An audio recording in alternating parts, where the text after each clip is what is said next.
Hi friends, welcome to Arunai kitchen. இன்றைக்கி நம்ம கிச்சனில் சிம்பிளாக அதே சமயம் ஒரு ஹெல்த்தியான ஸ்நாக்ஸ் ரெசிபி தாங்க பார்க்க போகிறோம். இது செய்கிறதுக்கு ஒரு அகலமான பாத்திரத்தில் 2 கப்பு கோதுமை மாவு எடுத்திருக்கேன். 2 கப்பு கோதுமை மாவு எடுத்திங்கன்னா 1/4 கப்பு ரவை சேர்த்துக்கிறேன். ரவை சேர்க்குறதுனால இந்த ஸ்நாக்ஸ் சாப்பிட்றதுக்கு நல்லாவே கிறிஸ்பியாக டேஸ்ட்டாக இருக்கும். அதனால் 1/4 கப்பு ரவை சேர்த்துக்கிறேன். ரவை சேர்த்ததுக்கு அப்புறமா ஓமம் 1 ஸ்பூன் சேர்த்துருக்கேன். இது கையால் இந்த மாதிரி நல்லா கசக்கிட்டு சேர்த்திங்கன்னா டேஸ்ட்டும் நல்லா சூப்பராக இருக்கும். 1 ஸ்பூன் எள்ளு சேர்த்துக்கிறேன். வெள்ளை எள்ளாக இருந்தாலும் சேர்த்துக்கோங்க, கருப்பு எள்ளு இருந்தாலும் சேர்த்துக்கோங்க. தேவையான அளவு உப்பு சேர்த்துட்டு ஒரு ஈரமில்லாத மிக்சி ஜார் எடுத்துகிட்டு 1 ஸ்பூன் மிளகு சேர்த்துருக்கேன். மிளகை 1 பாதியமாக நல்லா மிக்சியில் போட்டு அரைச்சி எடுத்திருக்கேன். ரொம்ப நைஸாக அரைக்காமல் இந்த அளவுக்கு 1 பாதியமாக அரைச்சி எடுத்திங்கன்னா உங்களுக்கு சாப்பிட்றப்ப அந்த மிளகு கடிப்படக்குள்ளே நல்லா டேஸ்ட் ரொம்பவே நல்லாயிருக்கும். இப்படி இந்த அளவுக்கு அரைச்சி எடுத்துகிட்டு வந்திருக்கேன். இதை இப்போ இந்த மாவில் சேர்த்துக்கலாம். நீங்கள் மிளகுத்தூளுக்கு பதிலாக மிளகாத்தூள் கூட, தனி மிளகாத்தூள் கூட சேர்த்துக்கலாம். கருவேப்பிலையை நல்லா கழுவிட்டு இந்த மாதிரி சிசர் வச்சு கட் பண்ணி எடுத்துக்கோங்க. நல்லா பொடி பொடியாக அளவு நல்லா பொடியாக கட் பண்ணிவிட்டு இந்த மாவில் சேர்த்துக்கலாம். கருவேப்பிலை சேர்க்குறதுனால நல்லா வாசனையாக சூப்பராக இருக்கும். இது கூடவே 2 ஸ்பூன் நெய் சேர்த்துக்கிறேன். டேஸ்ட் ரொம்பவே நல்லாயிருக்கும் நெய் சேர்க்குறதுனால. அதனால் நெய் 2 ஸ்பூன் சேர்த்துக்கோங்க. சேர்த்துட்டு ஃபஸ்ட்டு எல்லாத்தையும் நல்லா ஒன்றா மிக்ஸ் பண்ணிவிட்டு அதுக்கப்புறம் தண்ணி கொஞ்சம் கொஞ்சமாக தெளித்து பிசைஞ்சு எடுத்துக்கலாம். நல்லா சப்பாத்தி மாவு அளவுக்கு லூஸாக பிசையாமல் கொஞ்சம் பூரி மாவு அளவுக்கு டைட்டாகவே பிசைஞ்சு எடுத்துக்கோங்க.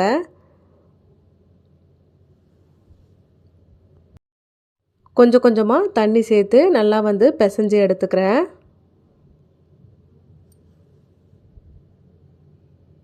இந்த அளவுக்கு நல்லாவே கொஞ்சம் டைட்டாக பிசைஞ்சு எடுத்துக்கோங்க. இதுக்கு மேலே கொஞ்சம் எண்ணெய் தடவிட்டு அப்படியே ஒரு 1/4 மணி நேரம் ஊறினா போதும். ரொம்ப நேரம் ஊறணுன்னு அவசியம் இல்லை. ஒரு 1/4 மணி நேரம் அதை அப்படியே ஒரு தட்டு போட்டு மூடி வச்சுருங்க. இப்போ இதிலேருந்து கொஞ்சமாக மாவு எடுத்துக்கிறேன். மாவு எடுத்துட்டு நல்லா உருட்டிட்டு மாவு போட்டு தேய்க்க வேண்டாம், எண்ணெய் போட்டு தேய்ச்சிக்கோங்க. கையில் கொஞ்சமாக எண்ணெய் தடவிட்டு நீங்கள் சப்பாத்தி கட்டையோ அப்படி இல்லைனா இந்த மாதிரி ஒரு மேட்டில் வச்சுட்டு நல்லா மெலிசாக தேய்ச்சி எடுத்துக்கோங்க. மாவு போட்டு நம்ம கோதுமை மாவு போட்டு தேய்ச்சோம்னா நம்ம எண்ணெயில் போட்டு பொரிக்கிறப்ப அந்த மாவு அங்கங்கே பட்டு நல்லா இருக்காது. அதனால் நீங்கள் கொஞ்சமாக எண்ணெய் தடவிட்டு தேய்ச்சி எடுத்துக்கோங்க. இந்த அளவுக்கு நல்லா தேய்ச்சி எடுத்துட்டேன். ரொம்ப மொத்தமாக இல்லாமல் கொஞ்சம் மெலிசாவே தேய்ச்சி எடுத்துக்கோங்க. கத்தி வச்சு நான் இப்போ கீரல் போடுறேன் பாருங்கள், இந்த மாதிரி நல்லா கோடு போட்டுக்கோங்க. ஷேப் நம்மளுக்கு எந்த ஷேப் வேணாலும் செஞ்சு எடுத்துக்கலாம். இந்த மாதிரி சின்ன சின்ன பீஸாகவும் செஞ்சு எடுத்துக்கலாம். அப்படி இல்லைனா டைமண்டு, அதுக்கப்புறம் ட்ரையாங்கிள் ஷேப்பில், எந்த ஷேப்பில் வேணாலும் நீங்கள் இந்த ஸ்நாக்ஸை செஞ்சு எடுத்துக்கலாம். இதில் ஓமம், மிளகுத்தூள் இதெல்லாம் சேர்த்துருக்கிறதுனால உங்களுக்கு ரொம்பவே ஹெல்த்தியாக இருக்கும். டைஜஷனுக்கு எந்த வித பிரச்சனையும் இருக்காது, நல்லாவே டேஸ்ட்டாக இருக்கும். இப்போ கத்தி வச்சு நான் இப்போ எடுத்துக்கிறேன் பாருங்கள். அது மாதிரி நல்லா எடுத்து விட்டுட்டு இது ஒன்று மேலே ஒன்று பட்டால் கூட ஒன்றும் ஆகாது. நம்ம அப்படியே மொத்தமாக எடுத்து தட்டில் வச்சுட்டு அப்படியே கொஞ்சம் கொஞ்சமாக பொரித்து எடுத்துக்கலாம். நம்ம எண்ணெயில் போடும்போது நல்லா ஒன்று ஒன்றா பிரிஞ்சு வந்துடும். இப்போ நான் இதெல்லாம் தட்டில் எடுத்து வச்சுக்கிறேன். இதுக்கப்புறம் 2 ஷேப் நான் செஞ்சு காமிக்கிறேன். உங்களுக்கு எந்த ஷேப்பில் வேணாலும் இந்த ஸ்நாக்ஸை நீங்கள் செஞ்சு வச்சுக்கலாம். இது ஒரு ஏர்டைட் கண்டெய்னரில் போட்டு நீங்கள் ஸ்டோர் பண்ணி வச்சுட்டிங்கன்னா குறைஞ்சது 1 மாதம் வரைக்கும் நல்லா வீணாக போகாமல் அப்படியே இருக்கும். நம்ம எப்போ வேணுமோ பசங்களுக்கு ஈவினிங் ஸ்நாக்ஸாகவும் கொடுத்துக்கலாம். அப்படி இல்லைன்னா ஸ்நாக்ஸ் பாக்ஸுக்கு இதை நீங்கள் செஞ்சு கொடுத்தலாம். ரொம்பவே ஹெல்த்தியானது. ஒன்று மேலே ஒன்று பட்டால் கூட ஒன்றும் ஆகாது. நம்ம எண்ணெயில் போடும்போது தனித்தனியாக பிரிஞ்சு வந்துடும்.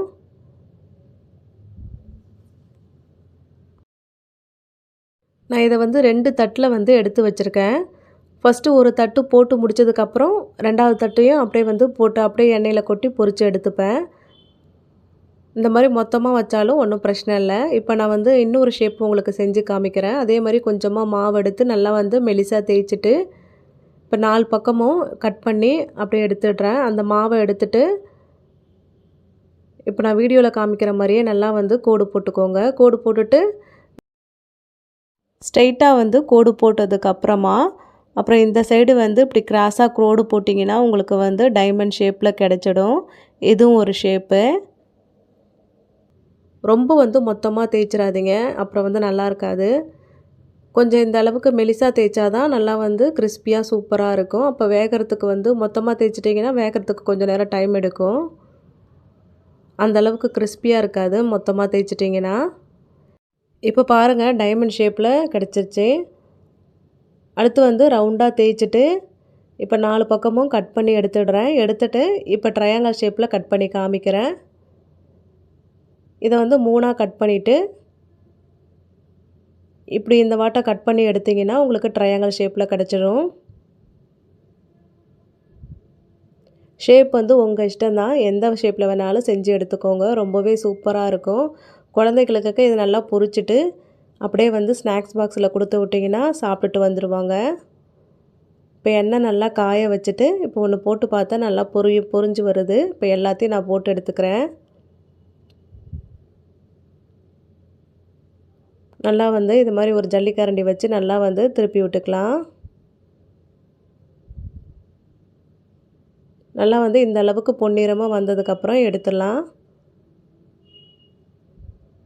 ஒரு 10 நிமிஷத்துலேயே இந்த ஸ்நாக்ஸ் வந்து சூப்பராக செஞ்சு எடுத்துடலாம்.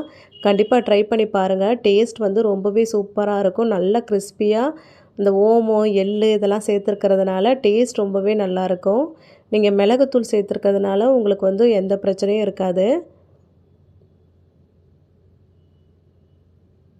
நல்லா சூப்பராக ரெடி ஆகிடுச்சு பாருங்கள்.